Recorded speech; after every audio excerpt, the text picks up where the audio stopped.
Autodescobrimento, uma busca interior, capítulo 2, equipamentos existenciais. O pensamento.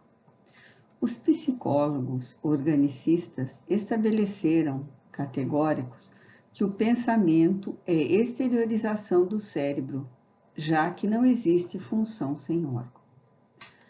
Toda e qualquer manifestação funcional procede, segundo eles, de órgãos que a elaboram. Compreendendo e respeitando a conceituação, anuímos com o conteúdo, não, porém, com a forma de que se reveste a tese. Certamente, há órgãos geradores e fenômenos que se apresentam na esfera física, embora não necessariamente materiais. Considerando as ondas de várias constituição, elétrica, magnética, curta, ultracurta, larga, etc., conduzindo mensagens de diferentes teores incontestáveis, porque, captadas e utilizadas para as comunicações, observamos que ocorrência semelhante se dá com os raios X, que passaram das aplicações mais simples, as tomografias e os ultrassons utilizados nas ecografias, bem como as ondas eletromagnéticas, que possibilitaram as complexas técnicas de diagnóstico pelo poder de penetração dos mesmos nas intimidades do organismo, desvelando as intrincadas malhas da organização microscópica da aparelhagem física, estabelecendo os parâmetros da saúde e da doença, que podem ser computados e os seus paradigmas fixados a benefício geral. No que concerne ao ser biológico, não se pode seguramente afirmar que seja apenas a massa com que se apresenta.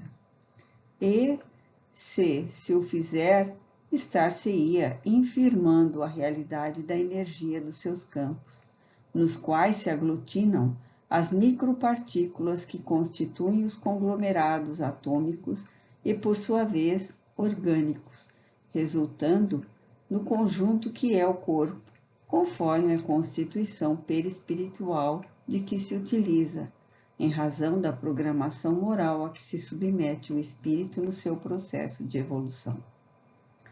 Desse modo, o pensamento não procede do cérebro. Este tem a função orgânica de registrá-lo, e vestindo-o de palavras, externá-lo, como por intermédio da arte nas suas incontáveis apresentações. O pensamento é exteriorização da mente, que independe da matéria, e, por sua vez, é originada no espírito. O espírito possui a faculdade mental que expressa o pensamento em todas as direções, utilizando-se do cérebro humano para comunicar suas ideias com as demais pessoas. Por isso mesmo, analisando-o, o professor Mirey Lopes estabeleceu uma linha de progressão na escala estequiogenética, obedecendo à visão organicista, que, apesar disso, não foge à realidade espiritual, necessitando-se somente de elasticidade mental para atravessar a ponte de ligação entre uma e outra concepção. Segundo o emérito mestre, a primeira expressão do pensamento, fase inicial do processo da evolução orgânica e mental, é o primário, no qual a linguagem se apresenta de forma instintiva, sensorial, sem comunicação intelectiva, de natureza verbal e clara. São impulsos que decorrem das necessidades imediatas, buscando exteriorizá-las e tê-las atendidas. Graças às heranças genéticas, ao processo de crescimento filogenético e aos fatores mesológicos sociais, o ser passa para o pré-mágico, no qual a fantasia se apresenta em forma de imaginação rica de mitos que se originam no medo, nas aspirações de equilíbrio, de prazer, períodos da caverna, da palafita, para dar início aos cultos através dos sacrifícios humanos, como forma de aplacar a ira, a fúria dos elementos cruéis, os deuses da vingança, da inveja, do ódio, que lhe pareciam governar a vida, a natureza, o destino. Naturalmente, mais tarde, vem o período mágico que se instalou na era agrária, dando origem às grandes civilizações do passado, com toda a concepção politeísta, inspirada nos fenômenos que se enriqueciam de ideias mitológicas, muitas das quais, na tragédia grega, oferecem campo para as admiráveis interpretações psicanalíticas. A próxima fase foi a de natureza egocêntrica, caracterizada pela ambição de ser o alvo central de tudo, que passa a girar em torno do interesse do ego, em detrimento da coletividade, qual ocorre na criança. É inevitável o processo de crescimento mental e o pensamento faz-se lógico, entendendo a realidade concreta da vida, os fenômenos e suas leis, interpretando o abstrato de maneira fecunda e raciocinando dentro de diretrizes equilibradas, fundamentadas na razão. A linha de raciocínio lógico existe a formulação de dados que facultam o estabelecimento de fatores para que a harmonia dos conteúdos seja aceita. Na última fase, o pensamento se torna intuitivo, não necessitando de parâmetros racionais, extrapolando o limite dos dados da razão por expressar-se de forma inusitada no campo atemporal, viajando, concluímos nós, para a área da paranormalidade, das percepções extrafísicas. Em uma visão espírita do pensamento, a mente plasma no cérebro a ideia, através das multifárias reencarnações, evoluindo o ser espiritual desde simples e ignorante, quando se manifesta por meio do pensamento primitivo, até o momento em que, desenvolvendo todas as potencialidades que nele jazem, estas se desvelam e se ficam nos sutis painéis da sua constituição energética. O mecanismo filogenético é manipulado pela mente, que programa a cerebração pela qual exterioriza o pensamento na próxima reencarnação, tendo por base as conquistas anteriores. À medida que o espírito evolui, o corpo se aprimora em face das vibrações do perispírito que o organiza e mantém. Nesse segmento, a organização material depende das energias espirituais que necessitam do processo da reencarnação, como a semente precisa do solo para desatar a vida que nela estua embrionária, e o espermatozoide com o óvulo no reduto próprio para liberar a vida material. Assim, o pensamento que procede da máquina mental recorre ao cérebro a fim de fazer-se entendido no atual estágio de evolução da humanidade.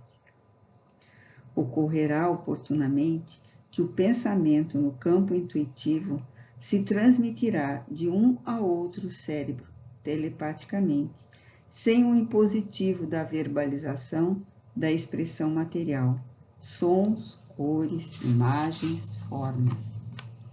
Disciplinar e edificar o pensamento através da fixação da mente em ideias superiores da vida, do amor, da arte elevada, do bem, da imortalidade, constitui o objetivo moral da reencarnação, de modo que a plenitude, a felicidade seja a conquista a ser lograda. Pensar bem é fator de vida que propicia o desenvolvimento, a conquista da vida. Conflitos e doenças. As reencarnações comuns, sem destaques missionários, invariavelmente são programadas pelo automatismo das leis que levam em conta diversos fatores que respondem pelas afinidades ou desajustes entre os seres, assim como pelas realizações ético-morais, unindo-os ou não de forma a darem cumprimento aos imperativos, responsáveis pela evolução individual ou dos grupos humanos. Em outras circunstâncias, são planejadas por técnicos no mistério, que aproximam as criaturas formando os clãs, nem sempre, porém, levando em consideração a afetividade existente entre eles, mas também situando os próximos na mesma consanguinidade, a fim de serem limadas as arestas, corrigidas as imperfeições morais, desenvolvidos os processos de resgates próprios dos estágios em que permanece. Encontros para a primeira experiência são organizados com o fito de facilitar a fraternidade, ampliando o círculo de afeições. Reencontros são estabelecidos para realizações dignificadoras e também retificações impostergáveis. Por isso, são comuns os choques domésticos, os conflitos de ideias e de interesses, as preferências e os repúdios, os entendimentos e as reações familiares. Um espírito que na infância corporal não recebe afeto no ninho doméstico, em face de sua historiografia perturbadora, e desenvolve futuros quadros de enfermidades psicológicas ou orgânicas, expia suavemente os delitos que não resgatou e agora são cobrados pela vida, reestruturando a consciência do dever ou despertando para ela. Quando se trata, porém, de gravame severo, são impressos pelo perispírito no ser em formação física os limites e anomalias de natureza genética, propiciadores da expiação compulsória, que funciona como recurso energético para a reabilitação do calceta. Nada ocorre na vida por acaso ou descuido da consciência cósmica impressa na individual.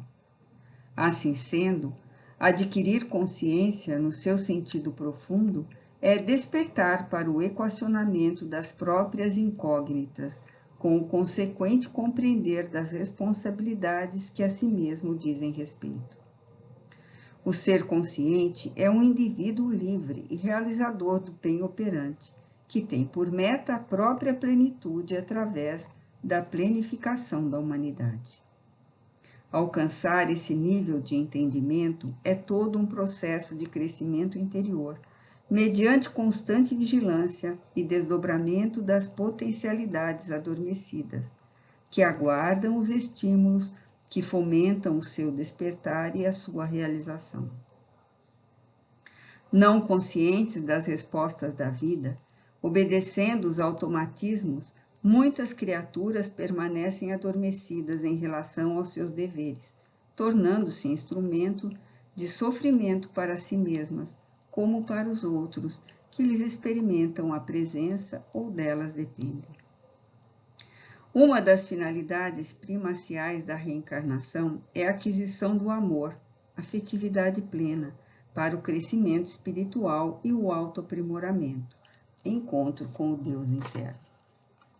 Vitimado pelos atavismos do desamor, pelos caprichos do egoísmo, o ser fecha-se na rebeldia e passa a sentir dificuldades em espalhar a luz do sentimento do bem, permanecendo indiferente ao seu próximo, mesmo quando ele faz parte do grupo familiar. O problema se apresenta mais complexo quando esse mesmo sentimento egoísta registra antipatia ou surda animosidade por alguém do grupo doméstico. Tal reação ocorre em forma de desamor dos pais pelos filhos, desses por aqueles entre irmãos ou outros membros do ninho doméstico. A atitude injustificada faz-se responsável por inúmeros conflitos psicológicos, fobias, insegurança, instabilidade emocional, complexos de inferioridade ou superioridade, soberba, etc. E enfermidades orgânicas aí se instalam.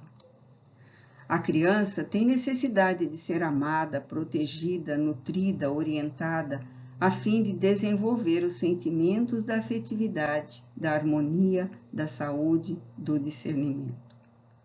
Esquecida momentaneamente desses valores que o véu da carne abafa, deve receber de fora, dos pais, da família, da sociedade, os estímulos que lhe propiciem o despertamento desses tesouros, para multiplicá-los através dos investimentos da evolução.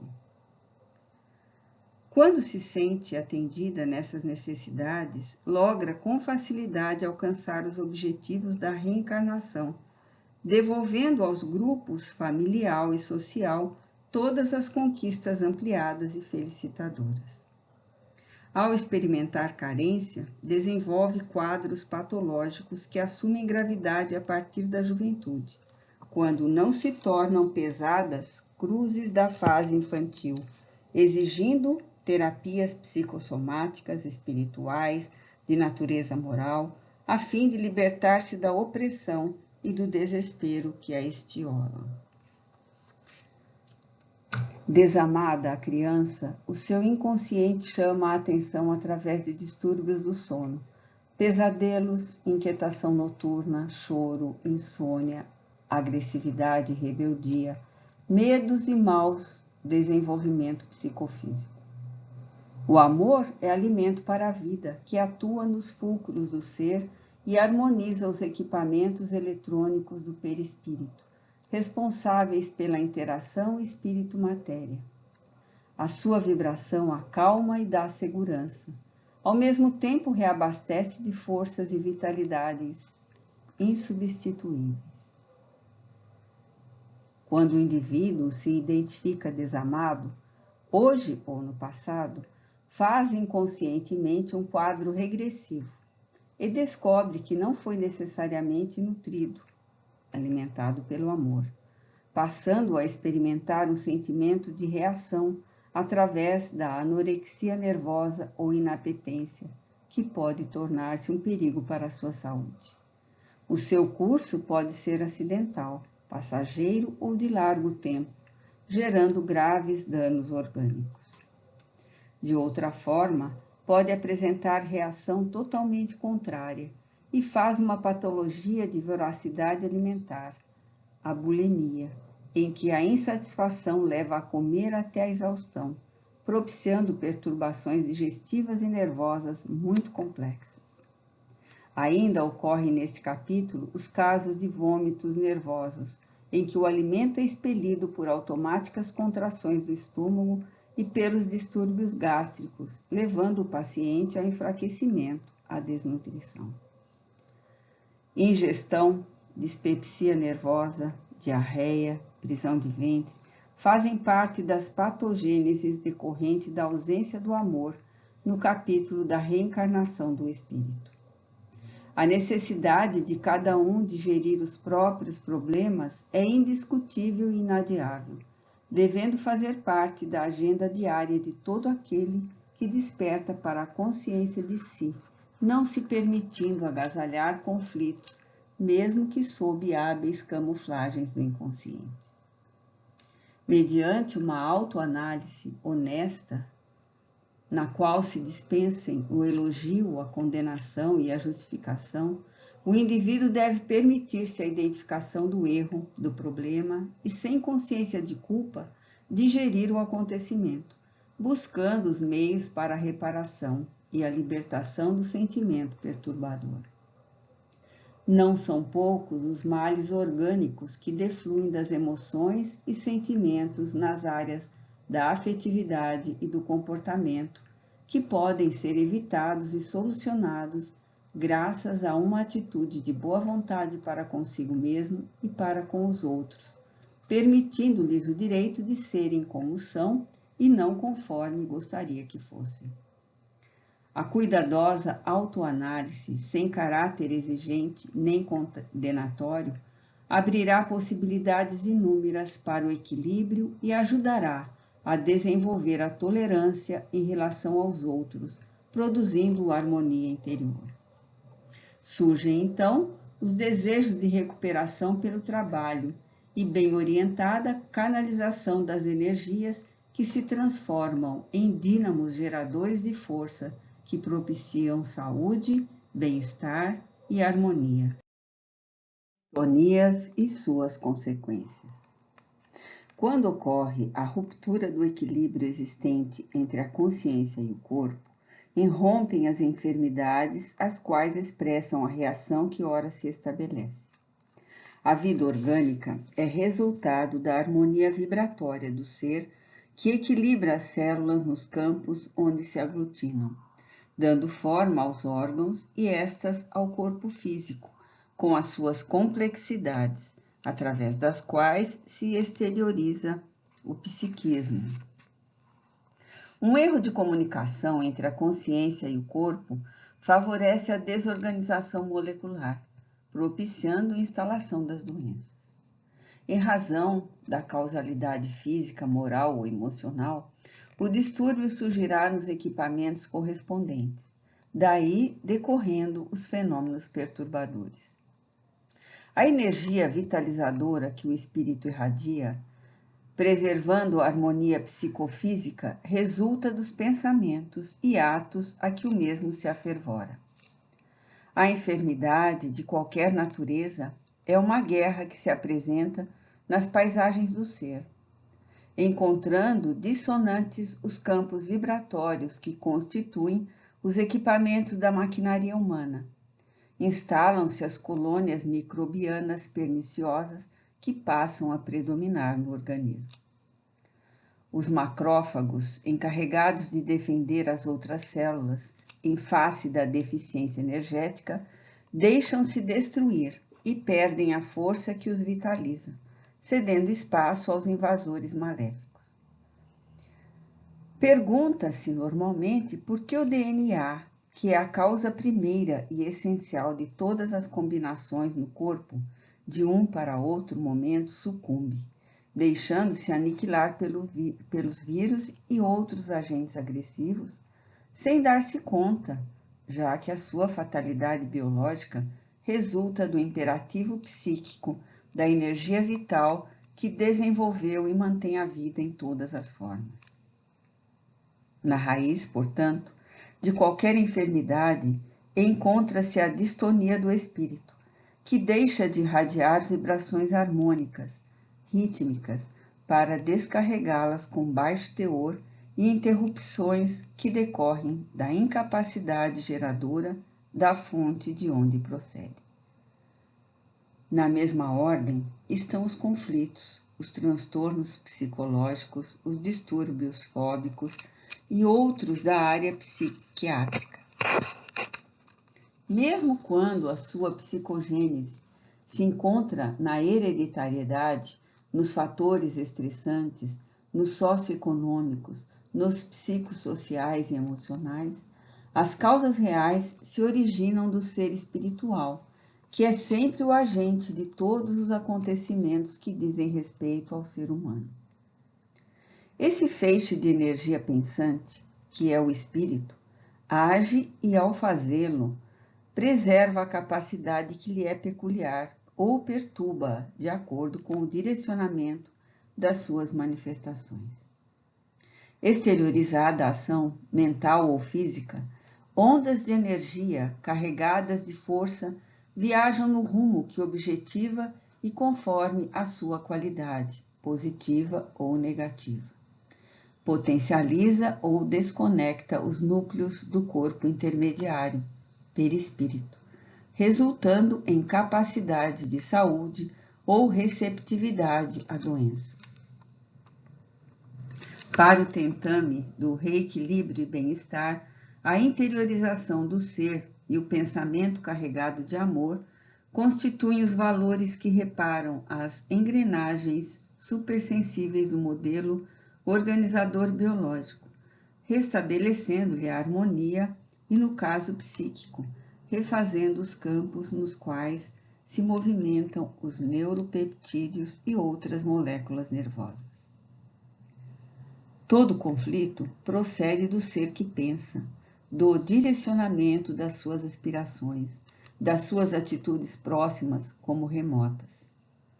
Ademais, em que, se considerando os campos de força e afinidade que existem no universo, o indivíduo sintoniza também com os equivalentes ao seu teor vibratório, tornando-se hospedeiros de mentes e seres enfermiços que pululam na psicosfera do planeta, já desencarnados que passam a exaurir as forças por osmose espiritual, obsessão, assim como pelas correntes mentais que se exteriorizam das demais criaturas em cujo círculo se movimenta. Nunca será demasiado propor-se elevação moral e renovação espiritual do ser humano, autor do próprio destino, considerando-se que, de acordo com aquilo a que aspire e faça, proporcionará a si mesmo, hoje ou mais tarde, o resultado da sua escolha. Introspecção, alegria, reflexão, cultivo de ideias superiores, oração, constituem terapias avançadas com os seus efeitos vibracionais positivos em favor de quem os mantenha, produzindo saúde pela recomposição do equilíbrio psicofísico. O ser emocional. O homem e a mulher, pela sua estrutura evolutiva, são essencialmente seres emocionais. Recém-saídos do instinto em processo de conscientização, demoram-se no trânsito entre o primarismo, a sensação e a razão, passando pela emoção. Mesmo quando adquirem o senso do discernimento após se intelectualizarem, acreditando possuir um grande controle da emoção, dela não se libertam como a princípio gostariam. A emoção bem direcionada torna-se um dínamo gerador de estímulos e forças para realizações expressivas, promovendo aqueles que a comandam, como pode fazer-se instrumento de desgraça, caso lhes fuja ao controle. Nos relacionamentos interpessoais, a emoção exerce um papel relevante, essencial para o êxito, contribuindo para a afetividade, a convivência feliz.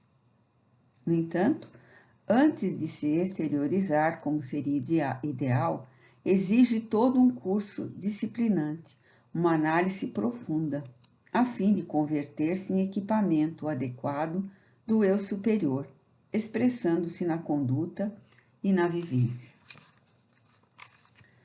Inicialmente, cada indivíduo deve realizar uma avaliação a respeito da própria emotividade, para identificar se a mesma se encontra embotada, exaltada, indiferente, apaixonada ou sob estímulos enobrecedores. Quando está embotada, não registra as manifestações da afetividade, conforme se expresse, buscando apenas a fonte das sensações rudes, em cujo desbordar se compraz. Se se apresenta exaltada, perde a diretriz do comportamento, deturpando quaisquer manifestações de carinho e perturbando o discernimento. Quando indiferente, ignora o rumo das exteriorizações, morrendo por efeito de satisfações não saciadas e de prazeres não fruídos. Se apaixonada, manifesta-se a um passo da alucinação, porque mantendo os remanescentes dos instintos fisiológicos, deixando que predominem os desejos hedonistas em egocentrismo infeliz, somente quando, estimulada pelos objetivos enobrecedores, estabelece paradigmas e patamares de autorrealização e integração nos mecanismos da vida. Nessa natural escala para os níveis da consciência lúcida ou de transcendência do ego, o caminho da conquista cósmica através das suas diferentes etapas é justo examinar-se. A. Como se reage diante de si próprio. B. Qual a conduta em referência ao próximo? C. De que forma desenvolver os valores íntimos em relação a si e aos demais? No primeiro caso, torna-se essencial a análise cuidadosa a respeito das reações emocionais diante dos desafios. cólera, ciúme, mágoa, revide, ódio, inveja, que decorrem do primitivismo moral do ser, ainda aferrado a complexos de inferioridade, de superioridade e aturdido por conflitos que remanescem da consciência de culpa. O trabalho por libertar-se desses verdadeiros verdugos do eu superior torna-se imprescindível ao desenvolvimento da emoção, ao seu engrandecimento, para estabelecer e seguir as linhas de manifestação equilibrada. No segundo caso, as reações diante do próximo serão resultado do hábito de como enfrentar situações inesperadas, fenômenos novos, jogos psicológicos desconhecidos, para que os conflitos não se expressem em forma de retraimento, suspeita, narcisismo, aparência de conhecedor de toda a verdade, medo, loquacidade, presunção instigante. A insegurança pessoal responde pelo descontrole da emoção na conduta do relacionamento com outras pessoas. O indivíduo tranquilo, porque portador de confiança de si mesmo, não se atormenta quando enfrenta situações novas e desafiadoras, agindo com serenidade, sem a preocupação exagerada de parecer bem, de fazer-se detestado, de eliminar o outro ou de sobrepor-se a ele. É natural e espontâneo, aberto aos relacionamentos interpessoais, respeitador das ideias e condutas do outro, embora não abdicado das suas próprias, nem as mascarando para agradar, ou exibindo-as para impô-las. Dialoga com suavidade e emotividade, assinalando aquele que o ouve com algo agradável e duradouro, que brinda no contato estabelecido. Por sua vez, recebe também alguma dádiva, que irá contribuir para o seu crescimento íntimo. Do interrelacionamento nascem experiências proveitosas para o amadurecimento psicológico constante do ser. No terceiro caso, faz-se doador, livre de exigências, sem paixões dissolventes, vinculando-se e amando ou liberando-se sem ressentimentos, constatando, porém, que em todo relacionamento há sempre uma bela aquisição de vida. Pela empatia que provoca, pelas expectativas que desperta, pela convivência enriquecedora. Avançando no equilíbrio da emoção, o encantamento da existência física libera-o da queixa, das frustrações, dos tormentos, que são resquícios do período egoístico ultrapassado, para viver as excelências de cada momento novo e de todas as horas por vindouras, sem angústia pelo ontem, nem ansiedade pelo amanhã. Cada ser humano é uma incógnita a ser equacionada por ele próprio. Quando se inicia a operação solucionadora, o primeiro quesito é dedicado à afetividade, ao desvelamento interior, à autorrevelação, ao diálogo franco e jovial. Nem sempre, porém, aqueles a quem se dirige estão em condições de entendê-lo, de intercambiar emoções. Não raro, o interlocutor se alegra ao conhecer as dificuldades do seu confidente, desrespeita-lhe a confiança, divulgando as informações que lhe foram reveladas, ou nele provoca, por imaturidade como por insânia, conflitos desnecessários perturbadores. Nem por isso deve o ser asfixiar a sua emoção, temeroso dos relacionamentos, isolando-se, assumindo posturas alienadas. Quem se afasta do meio social por se acreditar perseguido, não compreendido, em crise paranoide, deixa de realizar-se emocionalmente.